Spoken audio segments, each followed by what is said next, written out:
नमस्कार दोस्तों, आप सभी का एक बार फिर से स्वागत है आप सभी के अपने यूट्यूब चैनल डियर गुरुजी पर। दोस्तों, आज के इस वीडियो में हम आपके लिए जीके के 25 मोस्ट इंपॉर्टेंट क्वेश्चन हमेशा की तरह लेकर आए हैं, जो कि आपके एग्ज़ाम में होने वाले हैं, बहुत ही ज़्यादा इंपॉर्टेंट। तो जिन लोगों ने अभी तक हमारे चैनल को सब्सक्राइब नहीं किया है तो वो लोग हमारे चैनल को सब्सक्राइब कर लें, जिससे कि उन्हें आने वाले सभी वीडियोज़ के नोटिफिकेशन आसानी से मिलते रहें। आपकी जो पहली क्लास है जीके जीएस की, ये आपको सुबह के टाइम 8 बजे प्रोवाइड की जाती है, लेकिन आज कुछ व्यस्तता के कारण ये आपको मैं नहीं प्रोवाइड कर पाया, तो इसीलिए आपकी ये 3 बजे प्रोवाइड की जा रही है। और ये दूसरी क्लास ये भी छूट गई है, ये आपको 6 बजे प्रोवाइड की जाएगी, और ये तीसरी क्लास आपको रात के टाइम 8 बजे प्रोवाइड की जाएगी। तो जितने भी लोग अभी इस चैनल पर नए हैं तो वो लोग सब्सक्राइब कर लें, जिससे कि उन्हें नोटिफिकेशन आसानी से मिलता रहे। तो चलिए आज की क्लास को हम शुरू करते हैं। आज का जो आपसे पहला प्रश्न पूछा जा रहा है वो पूछा जा रहा है कि निम्नलिखित सभ्यताओं का उत्तर से दक्षिण का सही क्रम कौन सा है। सभी लोग इसका जवाब देने की कोशिश करिए। तो इसमें जितने भी लोग का ऑप्शन नंबर डी जवाब आ रहा है, ठीक है, एजटेक, माया, मुइस्का, इंका, वो लोग यहाँ पर बिल्कुल करेक्ट हो जाएंगे। तो ऑप्शन नंबर डी यहाँ पर जितने भी लोग जवाब दे रहे हैं उनका बिल्कुल करेक्ट आंसर हो जाएगा। तो चलिए बढ़ते हैं अपने अगले क्वेश्चन की तरफ। सभी लोग इसको पहले ध्यान से देख लीजिए, ठीक है। अगला क्वेश्चन आपसे क्या पूछा जा रहा है, देखिए आप लोग वीडियो को पूरा देखिए, क्योंकि हर एक प्रश्न इसमें आपके लिए बहुत ही इंपॉर्टेंट होने वाला है। आपसे जो क्वेश्चन नंबर 27 पूछ रहा है, बुद्ध द्वारा बौद्ध धर्म में रूपांतरित निम्न में से कौन सा अंतिम था। मतलब इसमें निम्न में से कौन सा व्यक्ति अंतिम था बौद्ध धर्म में, ठीक है। तो इसमें जितने भी लोग का ऑप्शन नंबर डी शुभदत्त आ रहा है वो लोग यहाँ पर बिल्कुल करेक्ट हो जाएंगे, क्योंकि बुद्ध द्वारा बौद्ध धर्म में जो रूपांतरित अंतिम व्यक्ति था वो कौन था, शुभदत्त, ठीक है। इसे डिसाइड किसने किया था, बुद्ध जी ने डिसाइड किया था बौद्ध धर्म में, ठीक है। तो ऑप्शन नंबर डी यहाँ पर जितने भी लोग शुभदत्त दे रहे हैं वो लोग यहाँ पर बिल्कुल करेक्ट हो जाएंगे। चलिए दोस्तों अपने अगले क्वेश्चन की तरफ बढ़ते हैं। अगला क्वेश्चन आपसे पूछा जा रहा है कि निम्नलिखित में से किस परिवार ने सर्वप्रथम अकबर के साथ वैवाहिक संबंध स्थापित किया। सभी लोग ध्यान दीजिए, बहुत ही इंपॉर्टेंट क्वेश्चन है, ठीक है। आपका इसमें कौन सा ऑप्शन सही हो जाएगा। तो यहाँ पर 28 नंबर क्वेश्चन में जितने भी लोग जितने भी लोग ऑप्शन नंबर सी जवाब दे रहे हैं, कछवाहा, वो लोग यहाँ पर बिल्कुल सही हो जाएंगे। ऑप्शन नंबर सी जितने भी लोग का जवाब आ रहा है वो लोग यहाँ पर बिल्कुल करेक्ट हो जाएंगे, ठीक है। और आपको मैं बताना चाहूँगा कि सन 1562 ईस्वी में जो है यहाँ पर अजमेर मुइनुद्दीन चिश्ती की दरगाह जो है बनवाई गई थी। कितने में, सन 1562 ईस्वी में। ये भी इम्पोर्टेंट पॉइंट था, तो आप लोग इसको भी ध्यान में रखिए। चलिए इसी के साथ बढ़ते हैं अपने अगले क्वेश्चन की तरफ। अगला क्वेश्चन सभी लोग ध्यान दीजिए, आपसे क्या पूछा जा रहा है, निम्नलिखित में से किसका मकबरा भारत से बाहर स्थित है, ठीक है। इनमें से कौन ऐसा सख्त है, मतलब हुमायूं की, औरंगजेब, या जहांदार शाह, या जहांगीर, जिसने जो मकबरा बनवाया है वो इस समय भारत में नहीं है। तो इसमें जितने भी लोग का ऑप्शन जो भी है वो लोग एक बार कमेंट में बताएं। तो ऑप्शन नंबर डी यहाँ पर जितने भी लोग हैं, जहांगीर, ठीक है, उनका मकबरा जो है भारत में नहीं है।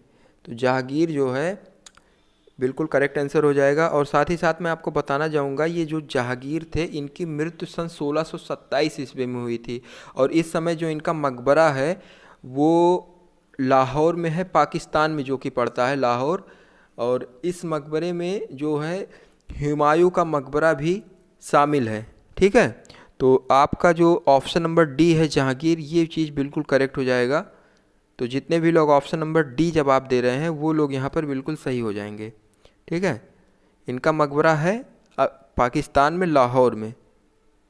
अगला क्वेश्चन देखिए आप लोग, आपसे क्या पूछा जा रहा है। अगला क्वेश्चन आपसे पूछा जा रहा है कि 1857 के विद्रोह के दौरान बहादुर शाह ने किसे साहब ए आलम बहादुर का किताब दिया। सभी लोग ध्यान दीजिए, 30वां क्वेश्चन बहुत ही इंपॉर्टेंट है। तो यहाँ पर जितने भी लोग का ऑप्शन नंबर सी जवाब आ रहा है वो लोग यहाँ पर बिल्कुल करेक्ट हो जाएंगे। ऑप्शन नंबर सी आपका क्या है, वक्त खान, ठीक है। वक्त खान आपका बिल्कुल करेक्ट आंसर हो जाएगा। सन 1857 के क्रांतिकारियों में हुआ क्या था कि कुछ जो महत्वपूर्ण नेता थे तो उनमें से ये वक्त खान जो थे उनमें से एक थे। ठीक है, तो जितने भी लोग का ऑप्शन नंबर सी जवाब आ रहा है वो लोग यहाँ पर बिल्कुल करेक्ट हो जाएंगे। 1857 के विद्रोह में जो है बहादुर शाह ने किसे साहब ए आलम बहादुर का खिताब दिया था? तो वक्त खान को ये खिताब दिया था। ये कौन थे? ये एक महत्वपूर्ण नेता थे। 1857 के जब क्रांति हुई थी तो उसमें ये एक महत्वपूर्ण नेता थे। तो जितने भी लोग का ऑप्शन नंबर सी यहाँ पर जवाब आ रहा है वो लोग यहाँ पर बिल्कुल करेक्ट हो जाएंगे। चलिए बढ़ते अपने अगले क्वेश्चन की तरफ। अगला क्वेश्चन आपसे पूछा जा रहा है कि निम्नलिखित विवरण का विचार कीजिए। ठीक है, इसमें आपका कौन सा ऑप्शन सही है? सभी लोग जवाब देने की कोशिश कीजिए। इस यहाँ पर आपसे पूछा जा रहा है कि 1853 में जन्मे ये पश्चिमी भारत के फारसी थे। ये इंडियन रिप्रेजेंटेटर तथा व्यास ऑफ इंडिया के संपादक थे। ये एक समाज सुधारक थे और सम्मति आयु अधिनियम 1891 के पक्ष में प्रमुख संघर्षकर्ता थे। तो जितनी जानकारी ये आपको बताई गई है तो ये किसके अंदर पाई जाती है ये जानकारी? तो सभी लोग बताएं। तो कोशिश कीजिए बताने की। ये जो इसमें आपको पूरा पैराग्राफ दिया गया है कि 1853 में जन्मे थे और पश्चिम भारत के पारसी थे। बताइए ये कौन हो सकता है? और ये इंडियन एक्सपेक्टर तथा वॉइस ऑफ इंडिया के संपादक भी थे। तो ये एक समाज सुधारक भी थे। तो ये सब किसके अंतर्गत, मतलब ये सब खूबी किसके अंतर्गत थी? तो सभी लोग जवाब देने की कोशिश कीजिए। यहाँ पर कौन से ऑप्शन आपके सही हो जाएंगे? आपके पास 4 ऑप्शन दिए गए हैं, ABCD। सभी लोग जवाब दीजिए। ठीक है, तो आपका जो ऑप्शन नंबर सी है विकिपीडिया, ठीक है, ये यहाँ पर बिल्कुल करेक्ट हो जाएंगे। ये 1853 ईस्वी में जन्मे थे। ठीक है, भारत जन्मे थे और भारत के फारसी भी इन्हें माना जाता है। तो जितने भी लोग यहाँ पर ऑप्शन नंबर सी जवाब दे रहे हैं वो लोग यहाँ पर बिल्कुल करेक्ट हो जाएंगे। ठीक है, तो चलिए बढ़ते अपने अगले क्वेश्चन की तरफ। अगला क्वेश्चन आपसे क्या पूछा जा रहा है कि अगस्त 1925 में सेंट्रल लेजिस्लेटिव असेंबली का अध्यक्ष निम्नलिखित में से कौन था? ठीक है, यहाँ पर आपसे पूछ रहा है कि 1925 में जो है सेंट्रल लेजिस्लेटिव असेंबली का अध्यक्ष निम्नलिखित में से कौन था? तो 32 नंबर क्वेश्चन आप सभी लोग ध्यान दीजिए, इम्पॉर्टेंट है। तो यहाँ पर जितने भी लोग का जो भी ऑप्शन है वो लोग कमेंट बॉक्स में ज़रूर बताएं। बहुत ही इम्पॉर्टेंट क्वेश्चन है, आप लोग जवाब देने की कोशिश करें। तो 32 नंबर क्वेश्चन में जितने भी लोग का ऑप्शन नंबर डी जवाब आ रहा है वो लोग यहाँ पर बिल्कुल करेक्ट हो जाएंगे। आपका ऑप्शन नंबर डी क्या कह रहा है? विट्ठल भाई पटेल। तो यहाँ पर ऑप्शन नंबर डी, जहाँ जितने भी लोग का ऑप्शन आ रहा है वो लोग यहाँ पर बिल्कुल करेक्ट हो जाएंगे। ठीक है, सभी लोग ध्यान से देख लीजिए। और ये जो आपके विट्ठल भाई पटेल जी हैं इनके बारे में आप और जान लीजिए। सन 1925 में सेंट्रल लेजिस्लेटिव असेंबली के अध्यक्ष सरदार वल्लभ भाई पटेल के बड़े भाई विट्ठल भाई पटेल थे। तो ये कौन थे आपके? सरदार वल्लभ भाई पटेल के जो बड़े भाई थे उनका नाम क्या था? विट्ठल भाई पटेल। तो जितने भी लोग नहीं जानते हैं कि सरदार वल्लभ भाई पटेल से काफ़ी लोग वाकिफ़ हैं, लेकिन उनके जो बड़े भाई थे उनका नाम क्या था? विट्ठल भाई पटेल। तो ये भी इम्पॉर्टेंट पॉइंट है, सभी लोग ध्यान रखिए। चलिए बढ़ते अपने अगले क्वेश्चन की तरफ। अगला क्वेश्चन जो आपसे पूछा जा रहा है सभी लोग बताने की कोशिश कीजिए। इसमें आपसे पूछा जा रहा है कि ब्रिटिश भारत के निम्नलिखित प्रांतों पर विचार कीजिए और उन प्रांतों को पहचानिए जहां 1937 में भारतीय राष्ट्रीय कांग्रेस का मंत्रिमंडल नहीं बना। देखिए यहाँ पर आपको बताना है, ये जो आपके पास 4 ऑप्शन दिए गए हैं, मध्य प्रदेश, उड़ीसा, बंगाल, पंजाब। तो आपको ये बताना है कि 1937 में भारतीय राष्ट्रीय कांग्रेस का मंत्रिमंडल कहाँ पर नहीं बना। 1937 में बहुत सारे मंत्रिमंडल बने थे, तो उनमें से कौन ऐसे हैं जो नहीं बने हैं? मध्य प्रदेश नहीं बना है, कि उड़ीसा नहीं बना, या बंगाल या पंजाब? तो सभी लोग जवाब देने की कोशिश कीजिए। 33 नंबर क्वेश्चन में जितने भी लोग ऑप्शन नंबर बी बता रहे हैं, बी का मतलब बंगाल और पंजाब, यहाँ पर जो है नहीं बने थे मंत्रिमंडल। भारतीय राष्ट्रीय कांग्रेस के मंत्रिमंडल जो आपके बंगाल हैं और जो पंजाब है, ये 2 जगह आपके मंत्रिमंडल नहीं बने थे। मध्य प्रदेश और उड़ीसा यहाँ पर बने थे। तो जितने भी लोग का यहाँ पर ऑप्शन नंबर बंगाल और पंजाब आ रहा है, तीसरा और चौथा, मतलब ऑप्शन नंबर बी जितने भी लोग का आ रहा है वो लोग यहाँ पर बिल्कुल करेक्ट हो जाएंगे। ठीक है, उम्मीद करता हूँ कि आप लोगों को समझ में आया होगा। चलिए बढ़ते अपने अगले क्वेश्चन की तरफ। अगला क्वेश्चन सभी लोग ध्यान दीजिए। अगला क्वेश्चन आपसे क्या पूछा जा रहा है? पूछा जा रहा है कि निम्नलिखित में से किस जिले में मार मृदा पाई जाती है? सभी लोग जवाब दीजिए इसका। यहाँ पर आपसे ये पूछा जा रहा है कि निम्नलिखित में से कौन सा ऐसा जिला है जहाँ पर मार मृदा पाई जाती है। तो 35 नंबर क्वेश्चन में यहाँ पर जितने भी लोग ऑप्शन नंबर डी जवाब दे रहे हैं वो लोग यहाँ पर बिल्कुल करेक्ट हो जाएंगे। ठीक है, झांसी एक ऐसा जिला है, ठीक है, जहाँ पर मार मृदा पाई जाती है। अब आप लोग कहेंगे कि ये मार मृदा क्या होता है? तो यह मार मृदा जो है ये बुंदेलखंड क्षेत्र में झांसी में ललितपुर गांव में एक बादा नामक स्थान है, वहाँ पर पाया जाता है। तो जितने भी लोग को नहीं पता है वो लोग जान लें। तो ऑप्शन नंबर डी जितने भी लोग कह रहे हैं झांसी, वो लोग यहाँ पर बिल्कुल करेक्ट हो जाएंगे। चलिए बढ़ते अपने अगले क्वेश्चन की तरफ। अगला क्वेश्चन आपसे पूछा जा रहा है कि निम्नलिखित में से किस कण का व्यास 0.002 मिलीमीटर से कम होता है? सभी लोग बताइए। ठीक है, आपसे पूछा जा रहा है कि निम्नलिखित में से किस कण का व्यास 0.002 मिलीमीटर से कम होता है? तो इसमें जितने भी लोग का ऑप्शन नंबर ए आ रहा है वो लोग यहाँ पर बिल्कुल करेक्ट हो जाएंगे। ऑप्शन नंबर ए आपका क्या है? मृतिका। ठीक है, मृतिका जितने भी लोग बता रहे हैं वो लोग बिल्कुल करेक्ट हो जाएंगे। और ये आपका जो ये दिया गया है ऑप्शन नंबर बी गाद, इसका कितना होता है व्यास? इसका होता है 0.002 से लेकर कहाँ तक होता है? इसका 0.002 मिलीमीटर से लेकर 0.06 मिलीमीटर तक होता है। जबकि तुम्हारा ये जो मृतिका है इसका कितना होता है? इसका केवल 0.002 मिलीमीटर होता है। ठीक है, मिलीमीटर से कम होता है। तो यहाँ पर जितने भी लोग ऑप्शन नंबर ए जवाब दे रहे हैं वो लोग यहाँ पर बिल्कुल करेक्ट हो जाएंगे, क्योंकि इसका व्यास जो होता है 0.002 मिलीमीटर से कम होता है। चलिए बढ़ते अपने अगले क्वेश्चन की तरफ। अगला क्वेश्चन आपसे क्या पूछा जा रहा है? निम्नलिखित में से कौन जैविक संसाधन नहीं है? सभी लोग बताइए। आपका ए है गजनी या शुद्ध जल, या आपका बी है कोयला, या पेट्रोलियम, या मछली। सभी लोग जवाब देने की कोशिश करिए। तो 37वें क्वेश्चन में जितने भी लोग का ऑप्शन नंबर ए आ रहा है वो लोग यहाँ पर बिल्कुल करेक्ट हो जाएंगे। आपका ऑप्शन नंबर ए क्या है? शुद्ध जल। ठीक है, शुद्ध जल है, ये आपका जैविक संसाधन नहीं है।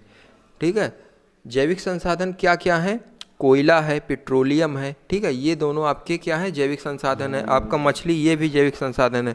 तो यहाँ पर जितने भी लोग का ऑप्शन नंबर जितने भी लोग का यहाँ पर ए आ रहा है वो लोग यहाँ पर बिल्कुल करेक्ट हो जाएंगे। शुद्ध जल। अगला क्वेश्चन क्या पूछा जा रहा है? स्ट्रेट लाइट होता है, स्ट्रेट लाइट क्या होता है? सभी लोग बताइए, इसका क्या ऑप्शन सही हो जाएगा? तो यहाँ पर जितने भी लोग का ऑप्शन नंबर सी आ रहा है, अधिक ऊंचाई पर समताप मंडल में स्थापित वायुपोत, वो लोग यहाँ पर बिल्कुल करेक्ट हो जाएंगे। ऑप्शन नंबर सी आपका बिल्कुल सही हो जाएगा। सभी लोग ध्यान दीजिए, बहुत ही इंपॉर्टेंट क्वेश्चन है। स्ट्रेट लाइट क्या होता है? ठीक है, क्या होता है? अधिक ऊंचाई पर समताप मंडल में स्थापित वायुपोत होता है। ठीक है, चलिए अगला क्वेश्चन क्या है? करीबाबाद निर्मित है, कहाँ पर निर्मित है? 39 नंबर क्वेश्चन। तो करीबाबाद आपका कहाँ पर स्थित है? तो ये आपका जामवेजी नदी पर अवस्थित है। ठीक है, जितने भी लोग यहाँ पर ऑप्शन नंबर बी जवाब दे रहे हैं वो लोग यहाँ पर बिल्कुल करेक्ट हो जाएंगे। जामवेजी नदी पर। 40 नंबर क्वेश्चन क्या पूछा जा रहा है? 2011 की भारत की जनगणना के लिए निम्नलिखित में से कौन सा आदर्श वाक्य उपयोग किया गया था? तो 40 में जितने भी लोग का ऑप्शन नंबर डी आ रहा है वो लोग यहाँ पर बिल्कुल करेक्ट हो जाएंगे। ऑप्शन नंबर डी आपसे क्या कह रहा है कि आवर सेंसस आवर फ्यूचर। ठीक है, फ्यूचर। जितने भी लोग ऑप्शन नंबर डी जवाब दे रहे हैं वो लोग यहाँ पर बिल्कुल करेक्ट हो जाएंगे, क्योंकि 2011 की जनगणना भारत की 15वीं जनगणना थी, जबकि स्वतंत्र भारत की 7वीं जनगणना थी। ठीक है, ये 2011 की जो जनगणना थी वो क्या थी? 15वीं जनगणना थी। तो ऑप्शन नंबर डी जितने भी लोग यहाँ पर जवाब दे रहे हैं वो लोग बिल्कुल करेक्ट हो जाएंगे। अगला क्वेश्चन क्या कह रहा है कि निम्नलिखित में से कौन एक भारतीय संविधान के अंतर्गत आपात की उद्घोषणा का आधार नहीं हो सकता है। ठीक है, ऑप्शन नंबर इसमें कौन सा सही हो जाएगा। तो यहाँ पर जितने भी लोग ऑप्शन नंबर डी जवाब दे रहे हैं आंतरिक अशांति, वो लोग यहाँ पर बिल्कुल सही हो जाएंगे। आंतरिक अशांति जो थी ये भारतीय संविधान के अंतर्गत आपात की उद्घोषणा का आधार नहीं था। ठीक है, तो जितने भी लोग आंतरिक अशांति जवाब दे रहे हैं वो लोग यहाँ सही हो जाएंगे। अगला क्वेश्चन पूछा जा रहा है कि भारतीय संविधान के संदर्भ में निम्नलिखित कथनों पर विचार कीजिए। तो इसमें आपके पास दो ऑप्शन हैं, तो इन दोनों में कौन सा सही है ये बताना है। तो पहला आपसे पूछा जा रहा है कि संघ मंत्रिमंडल लोकसभा के प्रति सामूहिक रूप से उत्तरदायी होगा, ये वाला सही है कि आपका ऑप्शन नंबर दूसरा वाला सही है। दूसरा क्या कह रहा है कि संघ के मंत्री प्रधानमंत्री के प्रसाद पर्यंत अपने पद धारण करेंगे, या आपका दूसरा वाला सही है। तो यहाँ पर जितने भी लोग ऑप्शन नंबर ए जवाब दे रहे हैं केवल पहला वाला सही है, वो लोग यहाँ पर बिल्कुल करेक्ट हो जाएंगे। ठीक है, आपका पहला वाला क्या है,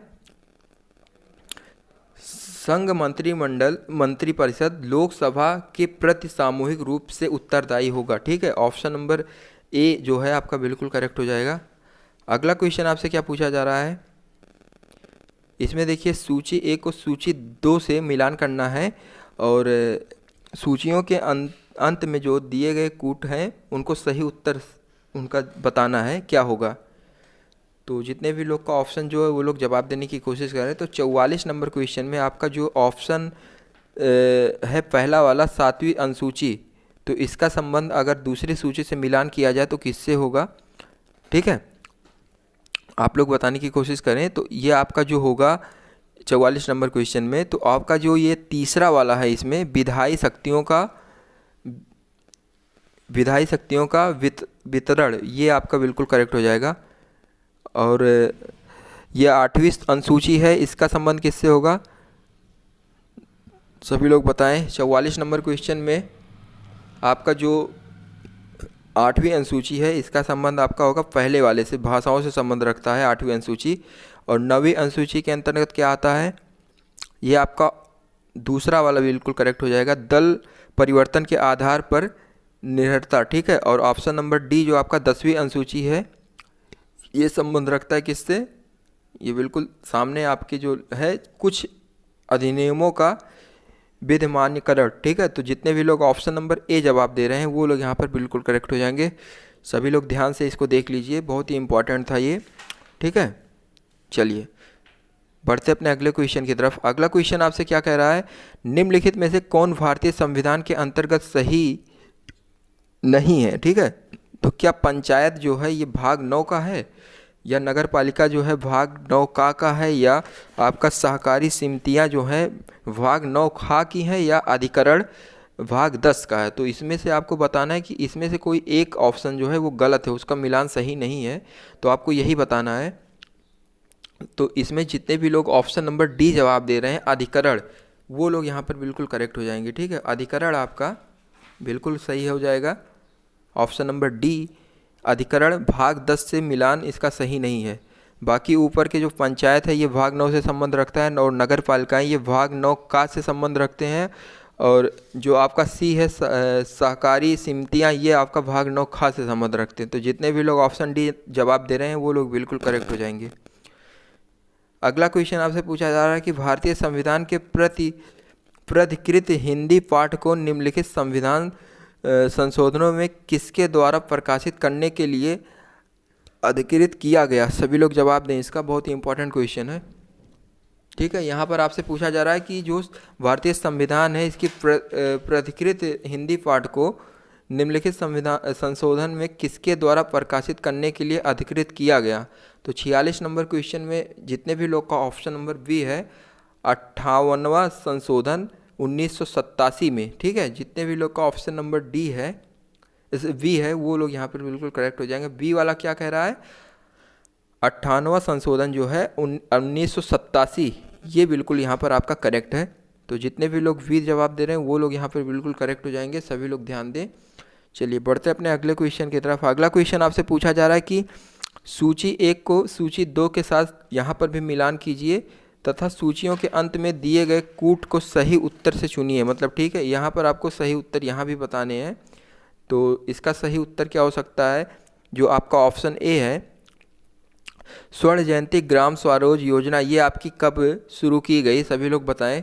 तो ये आपकी शुरू की गई कब, सभी लोग इसका कमेंट बॉक्स में जवाब दें। 47 नंबर क्वेश्चन इंपॉर्टेंट है। तो यहाँ पर जो आपका ये है स्वर्ण जयंती ग्राम स्वरोज योजना, ये आपका 1999 में शुरू किया गया था, ठीक है। और 1999 में शुरू किया गया था। और ये आपका जो स्वर्ण जयंती शहरी रोजगार योजना है, ये आपकी शुरुआत कब हुई थी, ये शुरुआत हुई थी सन 1997 में, ठीक है। और जवाहर रोजगार योजना, ये आपकी कब स्टार्ट की गई थी, ये आपकी शुरू हुई थी, ऑप्शन नंबर जो आपका 2 है, 1989 में, ठीक है, ये बिल्कुल करेक्ट हो जाएगा। और ये आपका राष्ट्रीय स्वास्थ्य मिशन जो था, ये आपका 2005 में स्टार्ट किया गया था। तो यहाँ पर जितने भी लोग ऑप्शन नंबर सी जवाब दे रहे हैं, वो लोग यहाँ पर बिल्कुल करेक्ट हो जाएंगे, ठीक है। चलिए बढ़ते अपने अगले क्वेश्चन की तरफ। अगला क्वेश्चन आपसे क्या पूछा जा रहा है कि निम्नलिखित में से किस भारतीय पंचवर्षीय योजना में सभी विकासात्मक प्रयासों के सार के रूप में मानव विकास को मान्यता दी, ठीक है। 48 नंबर क्वेश्चन, सभी लोग ध्यान दें। तो यहाँ पर जितने भी लोग ऑप्शन नंबर बी जवाब दे रहे हैं, वो लोग यहाँ बिल्कुल करेक्ट हो जाएंगे। 8वीं पंचवर्षीय योजना, ठीक है। और ये आपकी कब शुरू हुई थी, ये आपका 1992 ईस्वी से 1997 ईस्वी के बीच की है, ठीक है, 1997 ईस्वी। तो जितने भी लोग का ऑप्शन नंबर बी यहाँ पर जवाब आ रहा है, वो लोग यहाँ पर बिल्कुल करेक्ट हो जाएंगे। 48 क्वेश्चन में आपका ऑप्शन नंबर बी बिल्कुल सही हो जाएगा। ऑप्शन नंबर बी आपका क्या है, 8वीं पंचवर्षीय योजना। सभी लोग ध्यान से देख लें इसको। चलिए बढ़ते अपने अगले क्वेश्चन की तरफ। अगला क्वेश्चन आपसे क्या पूछा जा रहा है कि नाबार्ड के संबंध में निम्नलिखित कथनों पर विचार कीजिए। सभी लोग जवाब दें इसका। 49 नंबर क्वेश्चन। तो यहाँ पर जितने भी लोग का ऑप्शन नंबर ए, केवल पहला वाला सही है, क्योंकि नाबार्ड संसाधन के द्वारा जो वर्ष 1982 में स्थापित किया गया था, ये बिल्कुल यहाँ पर सही बताया जा रहा है। तो जितने भी लोग का ऑप्शन नंबर ए जवाब आ रहा है यहाँ पर, वो लोग बिल्कुल करेक्ट हो जाएंगे। बढ़ते हैं अपने अगले क्वेश्चन की तरफ। ये क्वेश्चन आपका लास्ट क्वेश्चन है, बहुत ही इंपॉर्टेंट है, आप लोग ध्यान से देखिए। सूक्ष्म लघु एवं मध्यम उद्यम विकास अधिनियम MSED पर पारित हुआ, कब हुआ ये पारित। तो 50 नंबर क्वेश्चन में जितने भी लोग का जवाब जो भी है वो लोग कमेंट में बताएं, इंपॉर्टेंट क्वेश्चन है। तो यहाँ पर जितने भी लोग ऑप्शन नंबर बी जवाब दे रहे हैं 2006, वो लोग यहाँ पर बिल्कुल करेक्ट हो जाएंगे। ये चीज़ 2006 में पारित हुआ था, ठीक है। और 2006 को जब ये पारित किया गया था, तो इसमें राष्ट्रपति ने के अधिनियम को जो है 16 जून सन 2006 का हस्ताक्षर भी इसमें सम्मिलित है।